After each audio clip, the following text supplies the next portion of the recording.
Hello students, how are you? Fine? Very good. Today students, we are going to study about the third law of chemical combination. We have already studied two laws of chemical combination. Let us revise.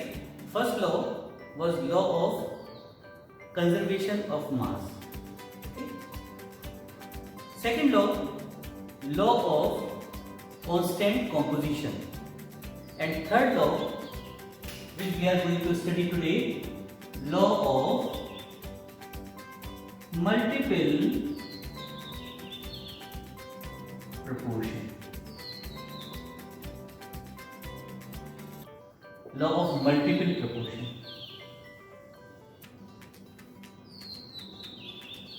Who gave this law? This law was given by Dalton in 1808. What does this law? क्या कहता है ये law? According to this law, when two elements combine together to form two or more than two compounds, when two elements combine together to form two or more than two compounds, then the mass of any one of the element which is reacting with the fixed amount of the other element is always in a constant multiple proportion.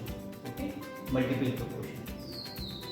Again, when two elements combine together, जब कोई two elements आपस में मिलते हैं और two और more than two compounds बनाते हैं, दो या दो से ज्यादा compounds बनाते हैं, तो उनमें से किसी एक एलिमेंट का मास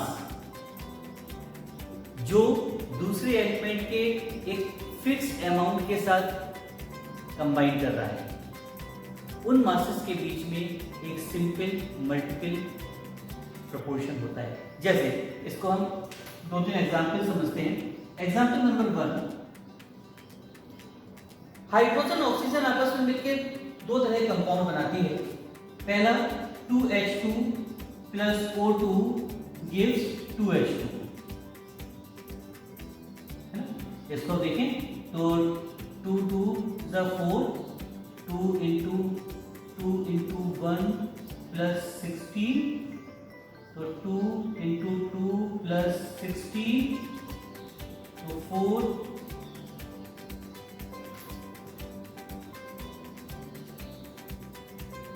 is to 16, sorry 32, that is 2 is to 16. So the ratio between hydrogen and oxygen is 2 is to 16. क्या लगा? Its second compound hydrogen oxygen के साथ रिएक्ट करके एक और कंपाउंड बनाता है H2O2. अब यहां पर देखिए 2 is to 16 to the 32. Hydrogen का अमाउंट फिक्स है और इस फिक्स अमाउंट से रिएक्शन करने वाले ऑक्सीजन के बीच में कैसा रेशियो है?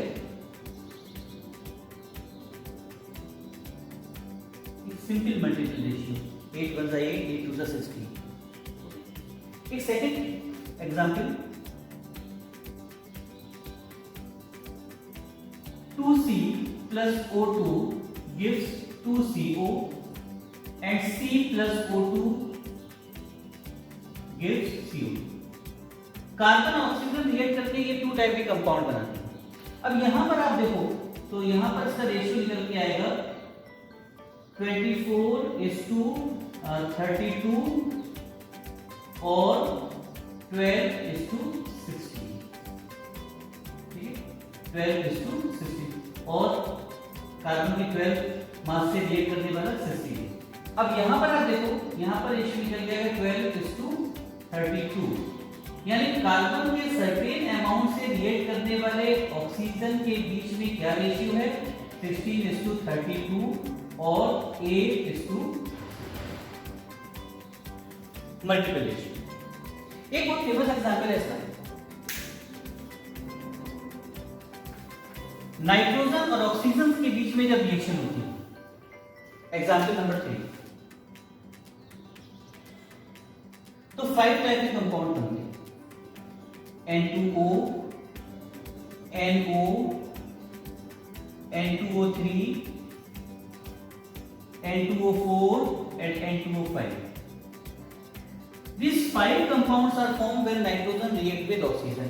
अब देखिए यहाँ पर नाइट्रोजन का 14 होता है, तो 14 टू द 28 is to 16 और 14 is to 8. हम और काट सकते थे, और क्यों नहीं काटा? बिकॉज नाइट्रोजन का एटॉमिक मास 14 होता है, तो 14 तो एटलीस्ट हमें रखना है। यहाँ पर आप देखिए, यहाँ पर इसका होगा नाइट्रोजन का 14 is to 60। यहाँ पर आप देखो 14 टू द 28 इंटू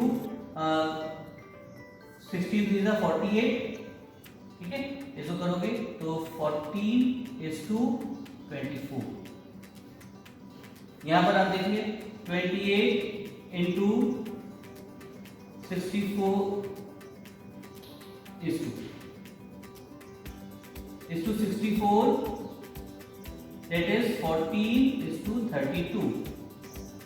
यहाँ पर आप देखिए 28 is to 80, 16 5 the 80, that is 14 is to 40।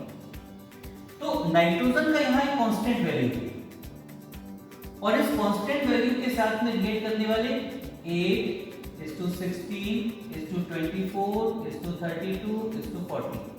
8 बचा 8 to the 16, 8 to the 24, 8 4 the 32, 8 5 the 40। ठीक है, एक सिंपल मल्टीपल रेशियो होता है। ठीक, एक बार फिर से समझो, when two elements combine together to form two or more than two compounds, then masses of one of the element which combine with the fixed mass of other element, masses of one element combined with the fixed mass of other element is always in a multiple proportion। Okay, I hope you have understood, है ना? Okay, thank you so much, bye bye।